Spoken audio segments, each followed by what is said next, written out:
Hello and welcome. My name is Alan, and today we're doing more. A Testament of Hope by Dr. Martin Luther King Jr. We'll be picking up on the interview from Meet the Press, so let's get into it. Kilpatrick, let me ask you about your march today, Dr. King.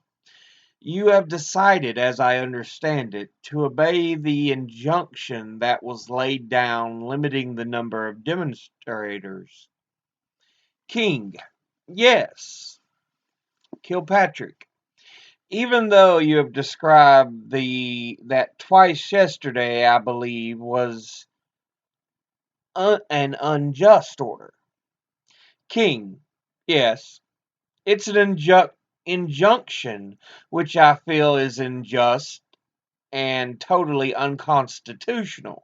Yet, because we are engaged in negotiations now with the city, with the real estate agents, and with labor and industry and other forces of power and goodwill in the community, we decided that we would abide by this injunction until we have our negotiating session next Friday and determine on the basis that whether we would continue to comply with what we consider a blatantly unjust, unconstitutional, and I might say immoral injunction.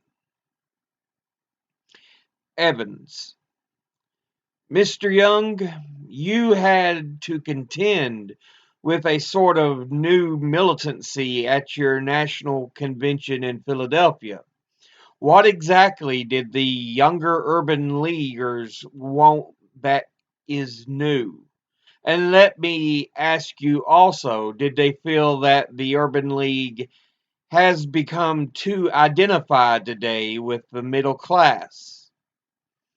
Young, no, I think that reflected more an impatience with the pace.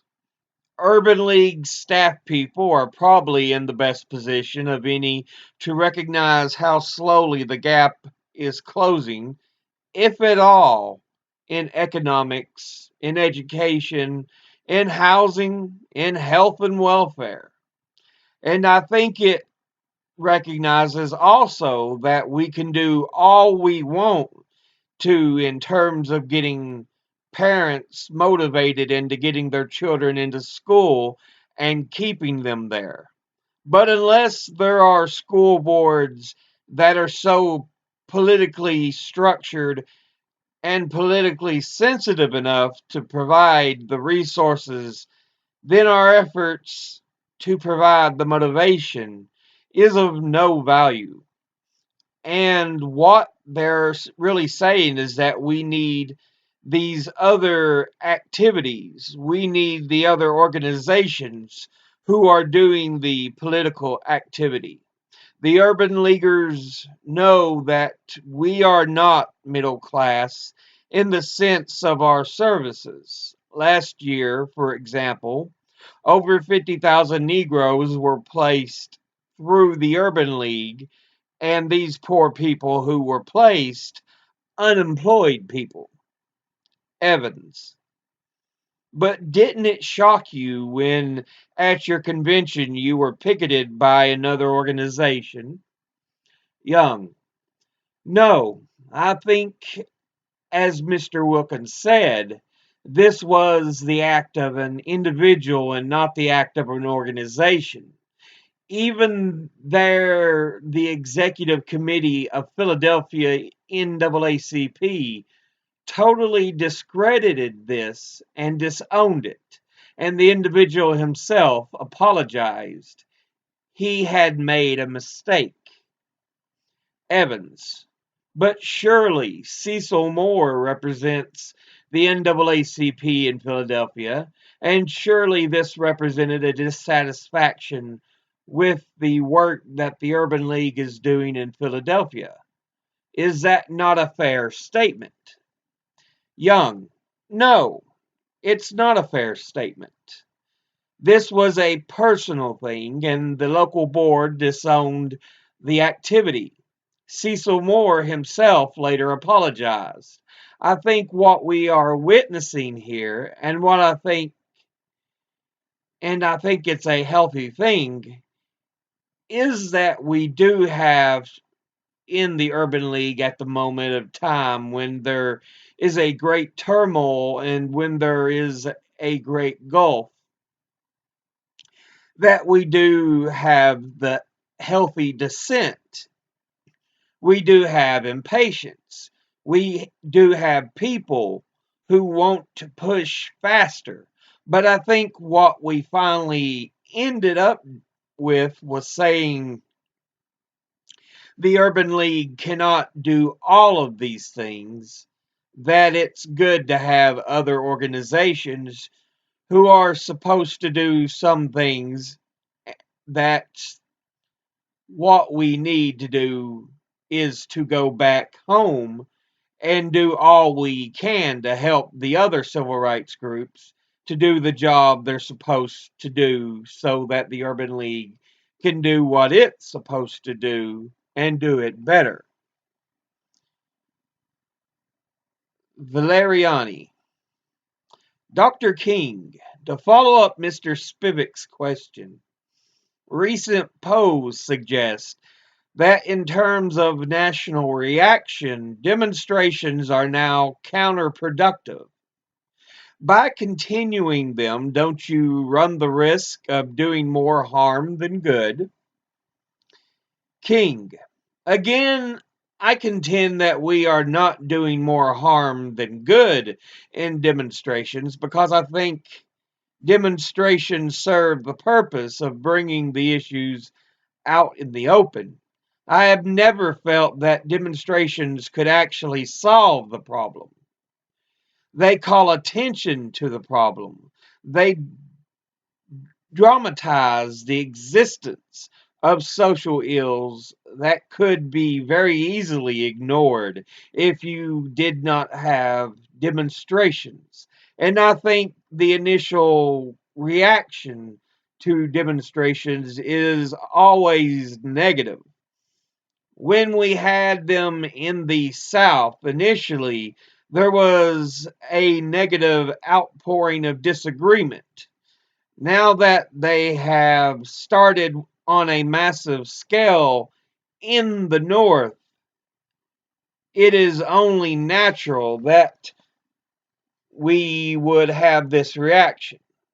But in spite of the reaction, the demonstrations in Chicago, for instance, have not only brought the issues out, but they have brought us to the conference table. And I don't believe that we would be in Chicago where we are today without demonstrations.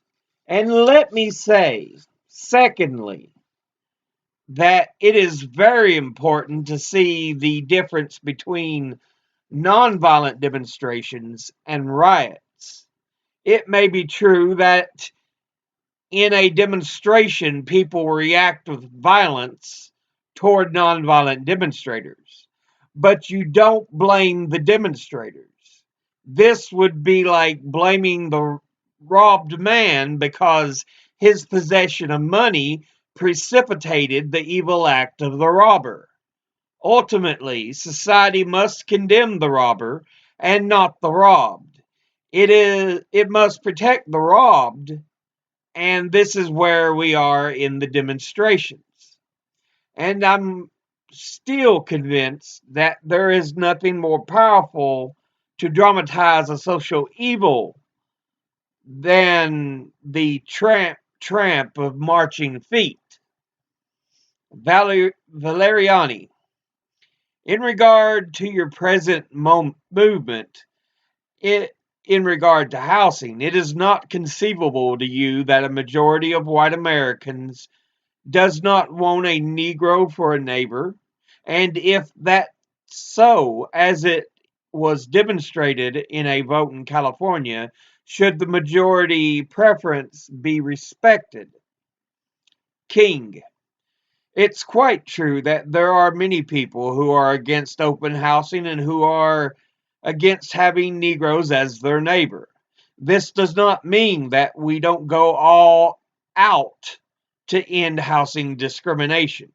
It may be true that in the South, many white people do not want Negroes to eat at lunch counters, do not want Negroes to have access to hotels and motels and restaurants.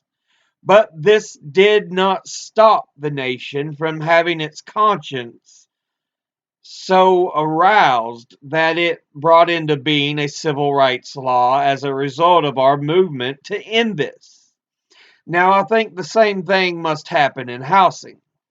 The people have these fears, they have these prejudices, and we are only saying that through legislation and a vigorous fair housing bill, we will be able to change certain conditions. It doesn't mean that we will change the hearts of people, but we will change the laws and habits of people. And once their habits are changed, pretty soon people will adjust to them, just as in the South they've adjusted to integrated public accommodations. I think in the North and all over the country, people will adjust to living next door to a Negro once they know that it has to be done. Once realtors stop all of the block busting and the panic peddling and all of that. When the law makes it clear and it's vigorously enforced, we will see that people will not only adjust, but they will finally come to the point that even their attitudes are changed. Spivak, Mr. McKissick, you've been quoted as saying, and these are the words: the civil rights movement in 1966 has reached the moment of truth, and Negro leaders are not telling it to us like it is. Now, most of the Negro leaders are here today. Will you tell us how you see the moment of truth that we're not being told? McKissick, I don't know whether I'm being quoted accurately, but in substance, that's what I said, and I'll certainly explain it. First of all, I believe that the moment of truth is here for the simple reason that, one, nonviolence is something of the past. I don't believe nonviolence can be taught the way nonviolence could be taught years ago. At our recent convention in Baltimore, the question of self-defense came up, and the convention went on record favoring self-defense, not abolishing nonviolence, but certainly favoring self-defense.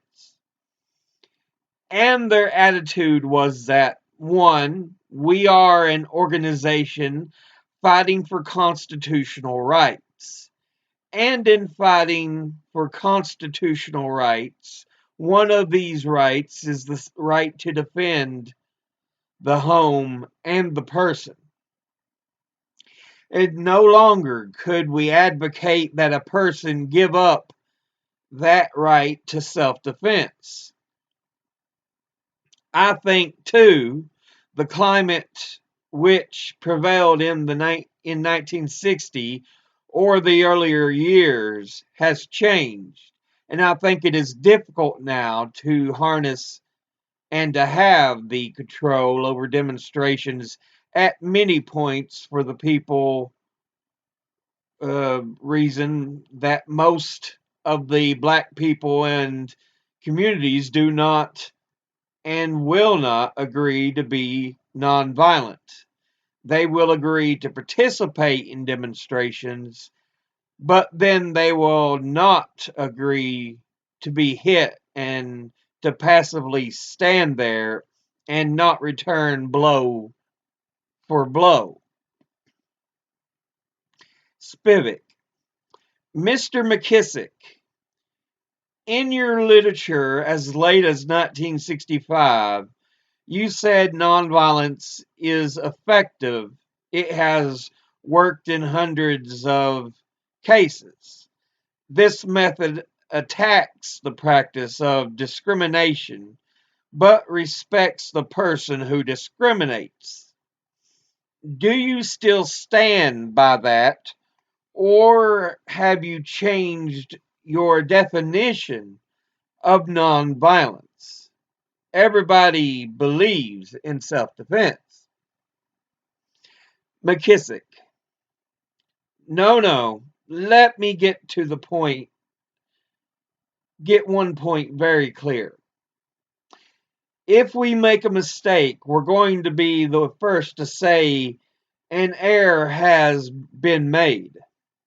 Now we are saying right today we have had core rules for action for a number of years at which we advocated a policy of nonviolence, and we still advocate nonviolence in a demonstration.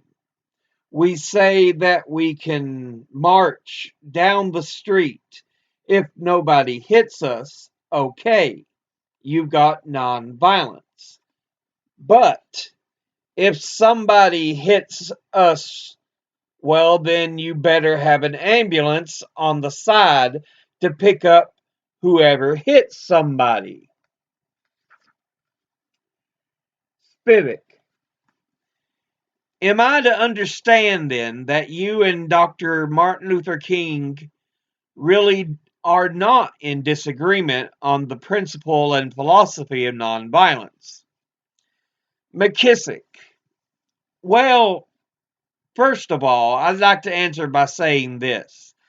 Despite the fact that, as already has been said, that Dr. King believes in one thing and Mr. Wilkins believes in another, and Stokely Carmichael believes in another, Spivak. I'm just talking about nonviolence. McKissick. The fact of the injustices are so heaped and they weave us so closely together that I dare say that we would ever divorce ourselves from each other regardless to any point which we come. Spivak, you haven't answered my question on nonviolence. Are you in agreement or in disagreement with Dr. King on the matter of nonviolence? McKissick, well, my answer cannot be a positive yes and no answer. The Congress of Racial Equality adopts its position for the Southern Christian Leadership Conference. As far as we're concerned, as I said before, we believe in nonviolence, providing nobody hits us. When somebody hits us, we believe in self-defense. Spivak, there's a difference between self-defense and nonviolence. McKissick, well, self-defense and nonviolence are not incompatible. Rowan, Dr. King, you've heard what Mr. McKissick said. Are you in disagreement or not? King, I believe firmly in nonviolence. I still believe that it is the most potent weapon available to oppress people in their struggle for freedom and human dignity. I think a turn to violence on the part of the Negro at this time would be both impractical and immoral. Now, if Mr. McKissick believes in that, I certainly agree with him. Now, on the question of defensive violence, I have made it clear that I don't think we need programmatic action around defensive violence. People are going to defend themselves anyway. I think that the minute you have programmatic action around defensive violence and pronouncements about it, the line of demarcation between defensive violence and aggressive violence becomes very thin. The minute the nomenclature of violence gets in the atmosphere, people begin to respond violently. And in their unsophisticated minds, they cannot quite make the distinction between defensive and aggressive violence. I think that we must still stand on the premise of nonviolence, and I choose to do that not only because I think it is morally right, but I think it is practically sound. Newman, Dr. Kilpatrick, Mr. Carmichael, in a recent speech in Cleveland, you reportedly ridiculed as Uncle Tom's those Negro spokesmen who counsel nonviolence and patience in the civil rights struggle. Do you mean thus to label such spokesmen as Dr. King and Mr. Wilkins?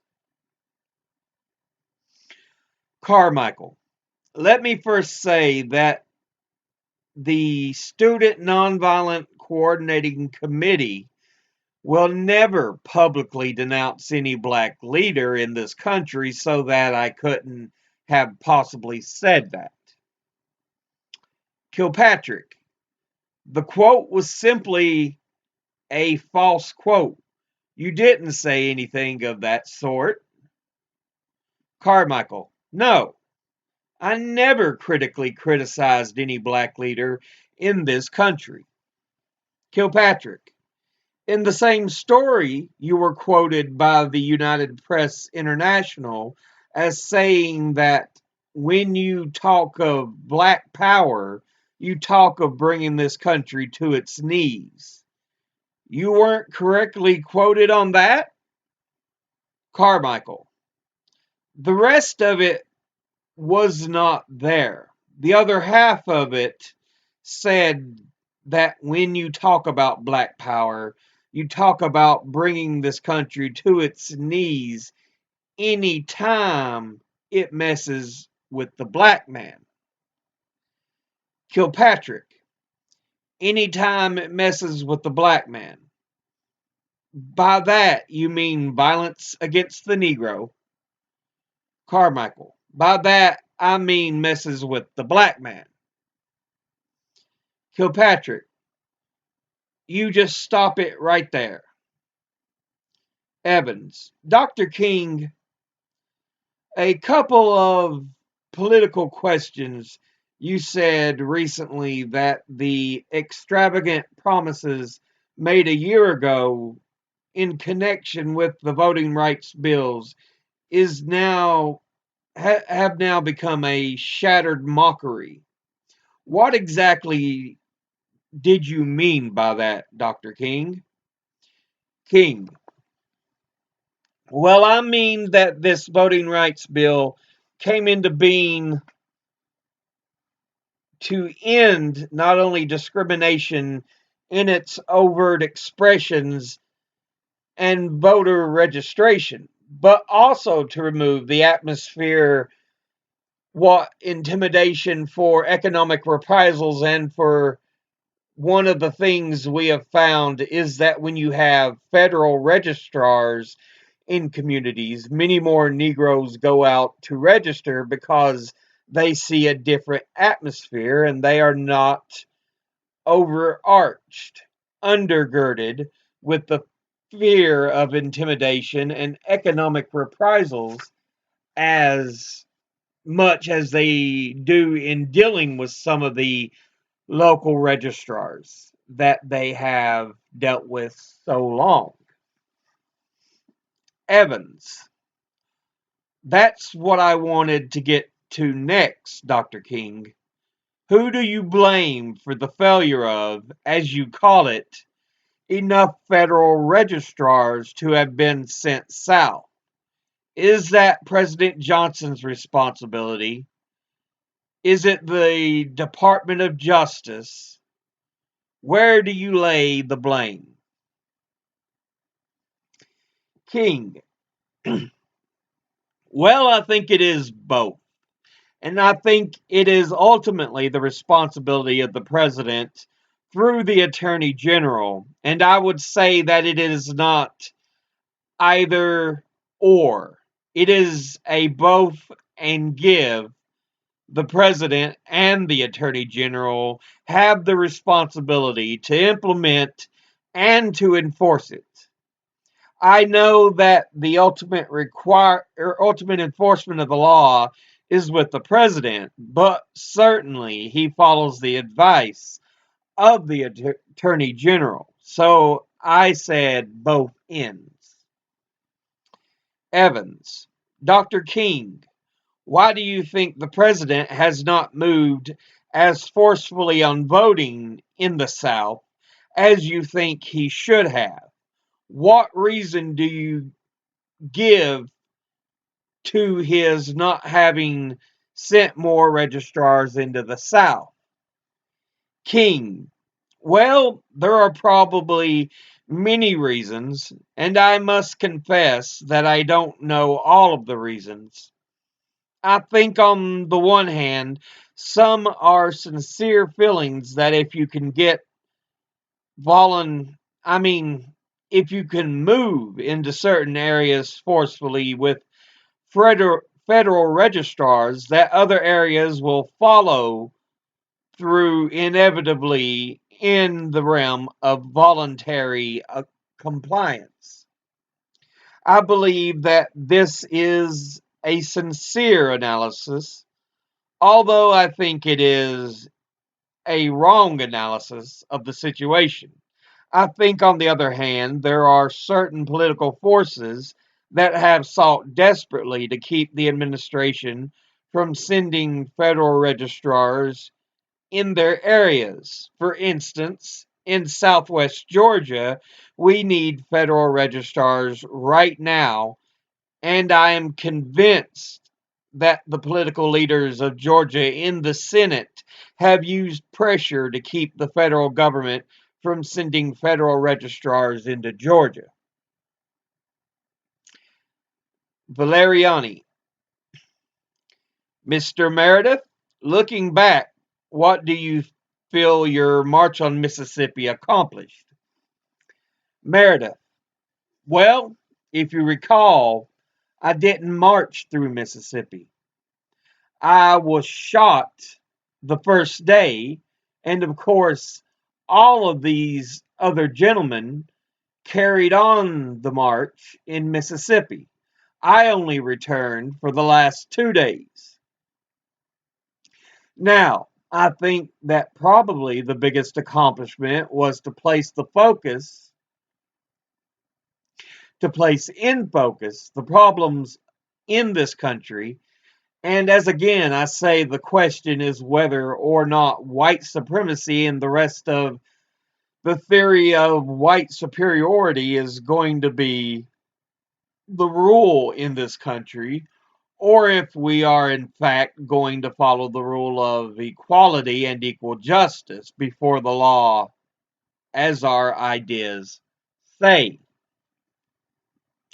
Valeriani, how is the philosophy of white supremacy going to be changed, in your opinion? Meredith, well, it can only be changed by two ways, and one more important than the other. That is, the white in this country decides that.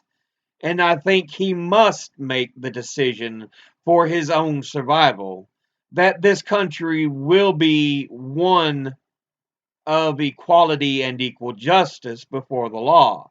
And of course, the Negro must develop himself, make himself whole, so that he can assert his 25 million manpower strength toward making sure that this nation becomes what it should be. Newman. Gentlemen, I must interrupt briefly here. Our thanks for being with us to Dr. King, who is leaving us now.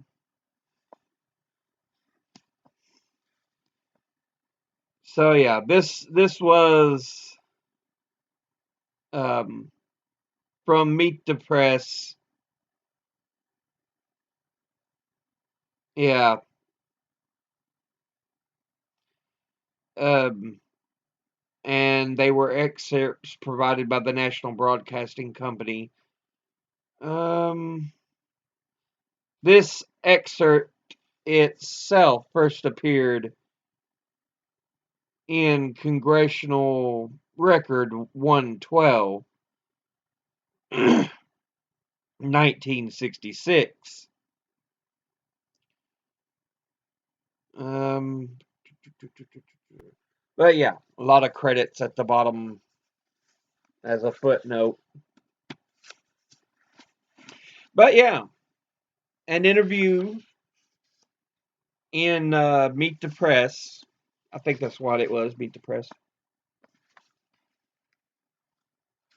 Let me look at it again here. Give me the Meet the Press. Yeah. So it was a Meet the Press interview, Dr. King and other um, leaders of the civil rights movement in different aspects. Each each of them serving a different aspect of the civil rights movement with their beliefs and ideology. But in turn, all they wanted was the same thing: equality and equal justice. And it's sad how this country cannot come to that conclusion all the time. And notice, I'll bring this up again. The George Floyd protests, so much of it was called riots, but there was attempts just to march, to demonstrate. And sadly, you can see how this was pointed out as riots too. And, King and his peers well, especially King, were not mean. We don't really want riots. We want nonviolent protests. That is what we seek to do. They denounce actions by, I think it was NAACP of Philadelphia's Cecil Moore. But yeah, um, kind of interesting how history is just seeming to repeat itself.